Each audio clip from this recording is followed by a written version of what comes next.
Right now, when we get into December, when we get into going into January, the big talk right now is the Fed pivot in data. And today, that's what we're going to be covering specifically. We'll go a little bit over the charts, but right now, I want to make today's video specifically on what's happening here.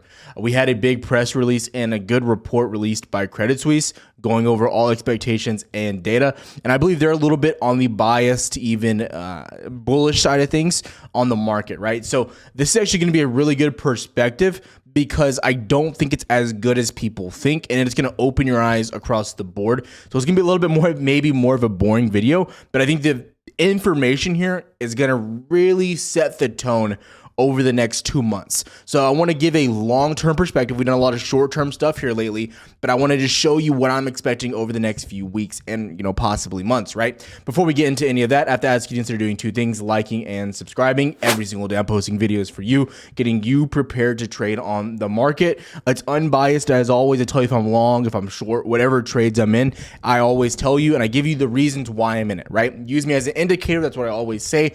Question everything I say also, because you can't trust anyone on this platform or just on the internet in general. Do your own DD. So we're going to get into this. Now, again, I'll go over the charts here in a second and just give you a broad look at the week just so you can see that. But I want to talk about this. And this was released, I believe, yesterday or this morning.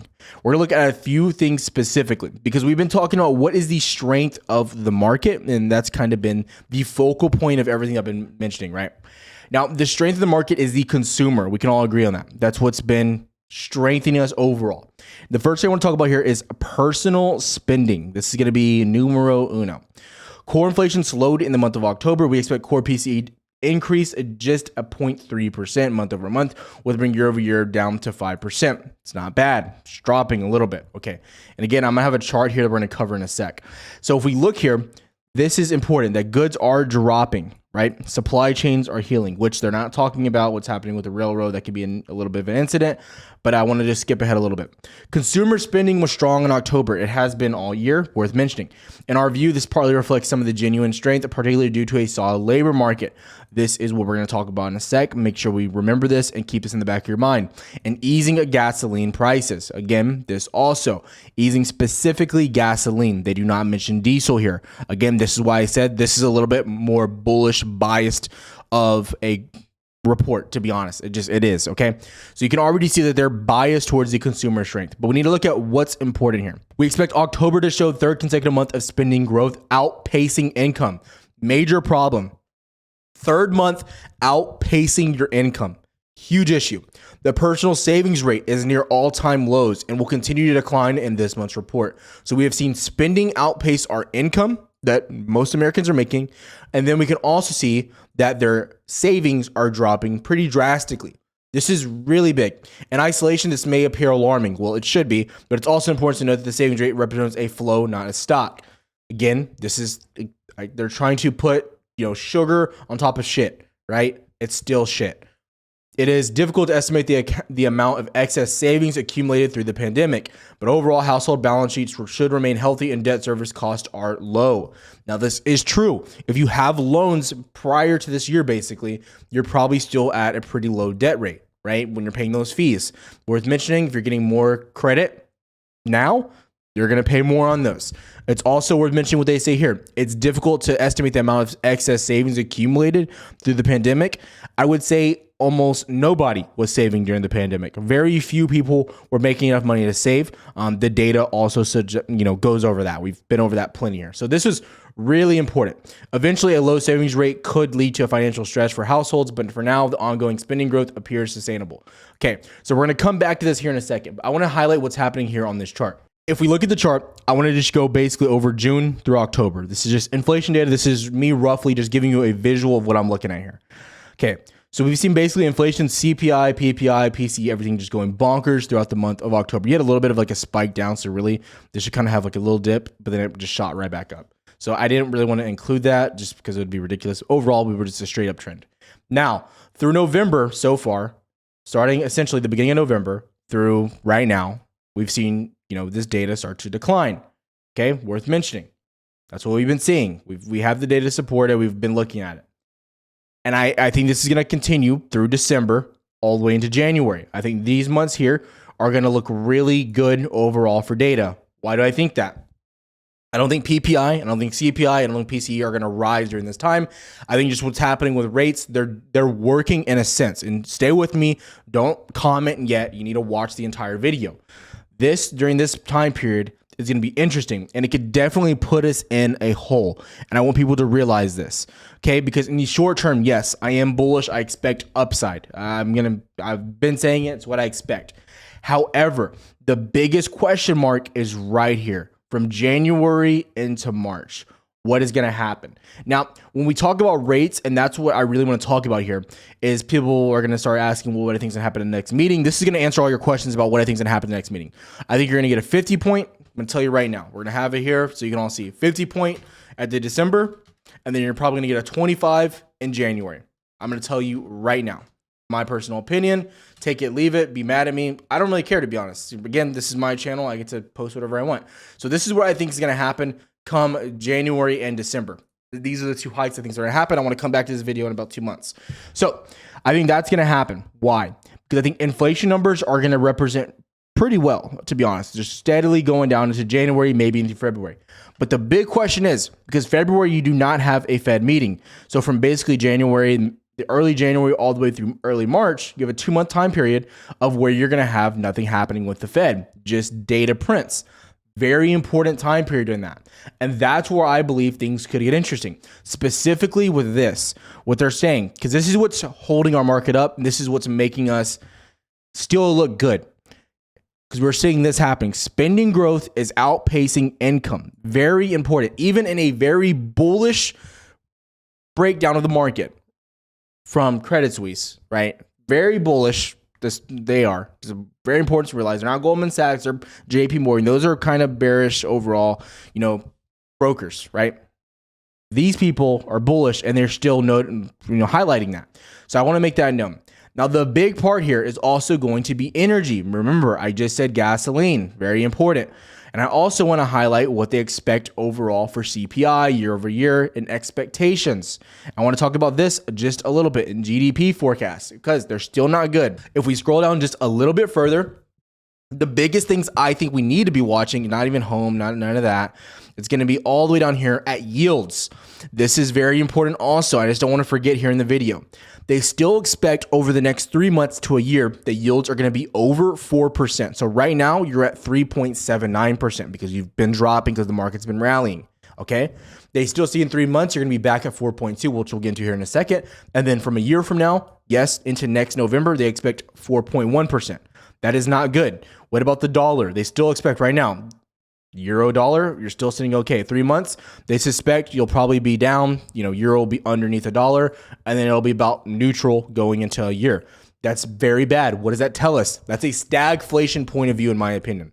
So even the most bullish reports out there, the most bullish people out there in the world, they still represent and can show you that they expect stagflation. They expect bonds and yields to go up.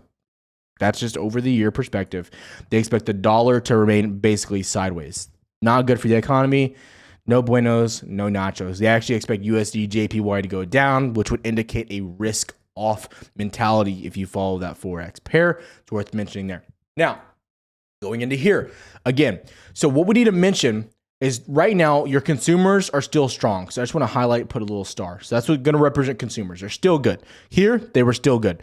All throughout this time, layoffs, all of that has not really proceeded, right? Your jobs data, you're still doing fantastic. It's worth mentioning your jobs. Everyone still has great jobs. No one's getting laid off. It's still good. Right here, this is your unemployment chart.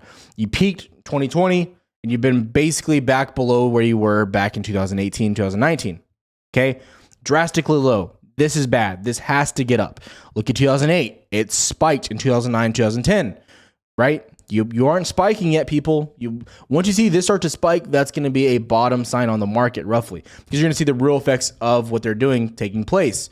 Okay, right now, job growth is still rising. You have to understand, it's still rising. Yeah, you're slowly rising, but it's worth mentioning you're still rising. Gotta highlight that. Gotta mention that. And if you look over the past 3-4 months, it's roughly the same numbers, right? You're just trickling around the same numbers, right? So these are all important things to realize, and what I think is going to be the maybe black swan event, if you will, in the market. If we come back here, this is the issue. And this is what I believe the Fed has to do, right? This is just my personal opinion. Bear with me, please. Don't attack me. But during this time period here, the question is specifically on oil and gas with diesel. Diesel prices are at all-time highs right now. Why? Because you cannot manipulate the price of diesel. When you're using the reserves with oil, that oil can only be used for gasoline because it's a lower tier and it doesn't have the elements for diesel, right? If you just look at the factors there. That's why you can see the direct correlation with the price of oil. US oil is dropping, but if you look at the price of diesel, it's still sky high. That's a major issue. If you go even further, if let's say hypothetically, this G7 meeting and we look at what's happening with the House, they're not going to be able to continue to passing some of these laws. I'm just telling you right now, you have the House is extremely Republican, the Senate very Democrat. Over the next few months, I don't see a lot getting done, but besides here in this month of January, okay? I want to mention that. So let's say oil starts to spike, okay? If it starts to spike with this right here, just so you know, your current rate situation, if this gets passed, I believe you're sitting at 4.75. That's going to be your total rates. So that's what you've been at, and which is extremely high, just so you mentioned. That's what you'd be at going into January. If you did this, you could still have room. If inflation started to ramp up a little bit, you could raise rates a little bit more. You could still do 0.25s, 4 of those, and still be under 6 flat when it comes to the rate. So you for 5 more months, you started 0.25 hikes, you'd roughly be at 0.6, which would be drastically high. I'm not saying you're going to go there, but I'm just saying that gives the Fed wiggle room, okay, going into this. So during these months, I would have to be a short-term bull, right? I'm sorry, don't get mad with how I'm writing this. I would have to be a bull during this months because I expect inflation numbers to continue going down. The only reason why inflation numbers will spike or would spike is based on energy. And I don't see that being a problem just yet. But you're going to have that G7 meeting and you're having all these oil price cap meetings going on specifically about Russia. And if these start to get passed soon, this will cause this number to spike. Oil prices will rise sharply if they do this because they're not going to win the battle against Russia right now. I'm just telling you, it's going to be a lose-lose kind of for everyone here if we do this. And I'm not telling that they shouldn't do it. I'm not saying that. I'm just telling you what to expect from a financial standpoint. But from the Fed's point of view, they have to protect themselves because if they start to over-tighten too soon, they don't give themselves any wiggle room. So let's say they hypothetically want to do 75 and 75. Well, come January, they would already be at 5.5 and they would have not a lot of wiggle room to continue adding, right? Because if you did 4 more there, you get over 7 points specifically, and that would put us in a very tough situation. No one could almost buy anything because the amount of interest you'd be paying on any type of loan would be drastic. So this period right here is extremely crucial, people. Maybe your most crucial time during this entire situation we've had, because this is going to tell you about the oil price and what's really happening. Because if inflation numbers can continue to drop during this time, that's your best case scenario, because then you don't have to immediately raise rates going further into March. You could actually stop and slow down. That would not be a pivot, it's worth mentioning, but they would be able to keep some of that back in their arsenal if they had to raise rates down the line again, if oil started to spike or they needed to have any more tools. Because that's the reason we're in this situation right now, to where all they can do is raise rates, because we've used every tool in the toolbox, okay? This is kind of like the last thing we can do. But the Fed's already said the only uncontrollable thing right now is the price of oil and gas. We cannot control that. We don't know what's going to happen. So that's the big thing here. So what am I looking for? I want to see overall inflation data continue on this downward trajectory into March. That's the most bullish case scenario. And maybe you take 25-point hikes after that. It's possible. We'll have to see. But that's going to be the biggest and best case scenario. And you have to get job numbers to start to fall. So you have to get unemployment to rise during this time. Now, again, let's hypothetically say, and you're like, Tyler, well, why not just, pump up the rates right now? Imagine if half of America, like they're saying, unemployment starts to rise rapidly, like what they suspect and what they think is going to happen. If that starts to happen and interest rates keep on going up, if this number gets to 6, it's going to be drastic. Right now, for instance, it's about 6.5% interest on a home. That number would get over 10% by the end of next year. I'm just saying, if that ended up happening, if we kept raising rates like that, you have to understand that. So no one could buy a house. The real estate market would be just dead. There'd be no buyers. Price of home valuations would not drop. There just would be no buyers. right? Because no one would want to pay 10% interest on their mortgage. That'd be ridiculous. You're paying 3 times what you were paying 2 years ago. So no one would be a buyer there. Long-term, any type of loans for credit, small businesses would be down the drain also. That would kill the market. You have to assume. So with unemployment dropping, and if inflation takes a spike, you have to understand they have to put themselves in a position to not kill the economy, because the Fed, yes, they've already messed up so much, but how much more damage could they possibly be doing here? And that's what we need to be looking at, because the data already shows us unemployment is going to start spiking. It will. It's going to. There's nothing else to it. It did it here in 2008. You started to slowly go up, and then boom, you popped. It's going to happen here also, because these rates are going nowhere for a year. They're going to stay this high. No one's going to get loans. People are going to start losing their jobs very soon. And when that happens, if energy spikes when this happens, the Fed has already said it can be catastrophic. That's why when they go into this, they're saying there's still a small quote unquote percent chance that we could have a really big issue. That's ridiculous. That's stupid. We can already see there's no savings. We can see the big issues in the writing on the wall. From a short-term perspective, this is what you have to be watching. December, January, I think we have some upside on the market, maybe. Now, after that, the question is going to be, how do we react to the expectation of stagflation and a slowdown of spending? I don't know if the market's going to reach new lows. I'm going to go into the charts here in a second, but I don't see us just going straight up in a line. I don't think tech has that recovery. And we're already seeing signs of it, okay? That's what we need to know. And see, all these reports here are just ridiculous. Lead indicators for the labor market continue to show signs of moderation, but the evidence points to ongoing growth. This is just BS, people. This is BS. There's no way income can outpace inflation. It's never happened in the history of the economy. Initial jobs claims have stabilized at a low 200K level. The most business surveys indicate hiring intentions remain strong. Again, this is going to become this is a problem, right? Because the demand is still there. That's what the Fed continues to tell us. Look, they cannot start cutting rates. They cannot even start considering it until unemployment spikes, because that is the only thing on this earth that is going to kill demand, right? So what's going to happen? Small businesses are going to get hurt. They're not going to be able to hire people. That's going to be a direct outlook there. Consumer strength will reduce. And when that happens, the Fed has to have wiggle room just in case energy spikes during that time, because that is the one nail in the coffin that could really kill the Fed and send us into a major downturn. You have to understand that. So when we look at these charts and we start looking at where we're going, what we're expecting, short term, again, I expect NQ to probably hit 12.1 pretty soon. But when I look here at the daily chart, I have to recognize where we're at, okay? There's nothing special here. There's nothing really bullish. There's nothing here that I scream, we're getting out of this. We're looking hopeful. We're looking good. The pivot's here, right? There's nothing like that. Okay. You're still in a downtrend. It's clear as day. This is Nasdaq. Well, I'm going to come back here in a sec. ES, you're coming to that level now.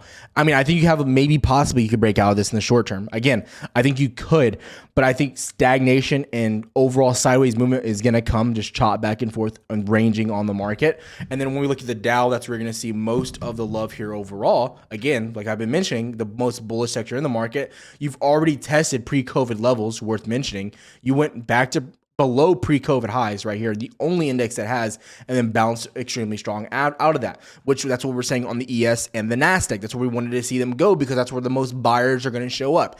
And the proof is right here. Look how strong you showed up. It's been the best reaction so far, right? You're not that even far from all-time highs if you really consider it. So going back to the Nasdaq, I think this shows you what the consumer is really doing. Yes, the consumer is showing strength, but let's really look. The strongest part of the economy over the past few years has been the Nasdaq. If we look, it has been. There's no question about it. But look now, the Nasdaq is the weakest sector. And I believe if the consumer continues to slow down, which I expect they will start slowing down right now after November, going into the end of the holiday season, and then going into jobless claims rising, which they will, guaranteed they will, similar to 2008. I'm not saying it's the same type of market, but I'm saying right now it's going to be the same type of case when it comes to unemployment. That will happen, just what has to happen with inflation. That's going to be a problem.